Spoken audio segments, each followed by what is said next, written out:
If your stakeholder don't know why they are there, it means that you haven't explained it to them correctly, or you have the wrong people in the room. Yes, sometimes we have the wrong people in the room, and that is why when you speak, you get something completely different back. How do you get the right stakeholders onto your project? A lot of new project managers struggle with this, and it's not because they don't know what the project aims to deliver. It is because they are probably not very clear on who they need and why they need them.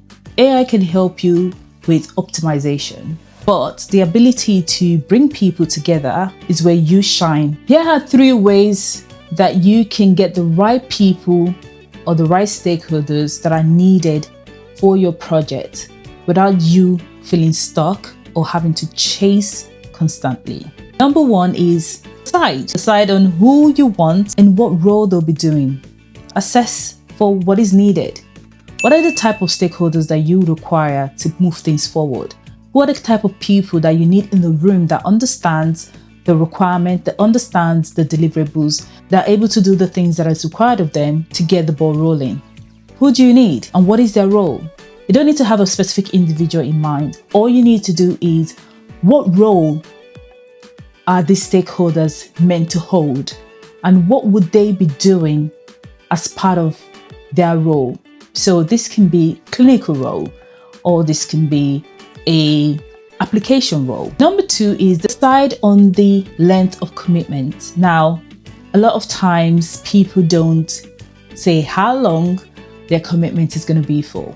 They assume that, oh yes, we've got the project for 12 months and in 12 months time, you're not going to be needed. Well, sometimes things do happen and then your project get extended.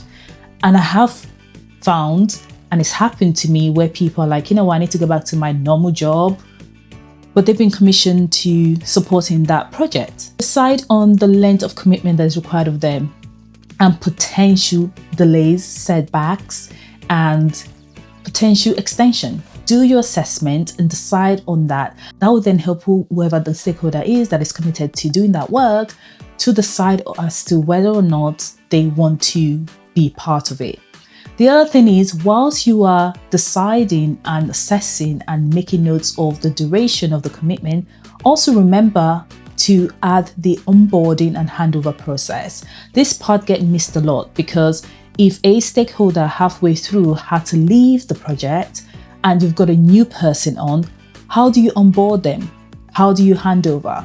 What is that process? What does it look like? It's also something that you would have come across or you will come across at some point in your project management career, is onboarding staff. So if a stakeholder was to leave midway in the project and they are a key member of the project and they left the role for some reason, you want to be able to onboard the new stakeholder who is filling that role and do a proper handover. You need to make sure that that is clear when you are recruiting for your stakeholders.